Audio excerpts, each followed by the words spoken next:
अस्सलाम वालेकुम नाज़रीन, क्या हाल है? तबीयत से ठीक है? मैं तो होस्ट जमशेद बलोच संदे पे बलोच टीवी।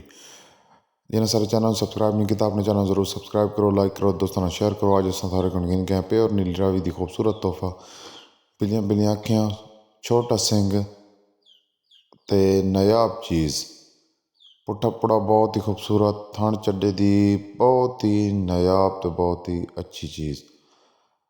हवाना इतना है कि जिमें कहते हैं कि पैर रख के ते उत्ते चढ़ जाओ, उत्ते चढ़ने वाला हवाना है। खूबसूरत पुट्ठा खूबसूरत बॉडी वेट ते खूबसूरत थणा दे फासले दे नाल झोटी दी डिमांड है 3,60,000। मौके ते कमी बेशी होवे सी।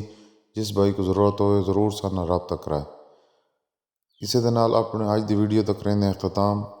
वीडियो अच्छी लगे तो लाइक कराए, शेयर कराए ते दोस्तों नाल ते चैनल ज़रूर सब्सक्राइब कराए। थोड़ा बहुत हवा है वो सुमन तो बाद इलाव ऐसी तो बहुत ही अच्छी चीज़ है।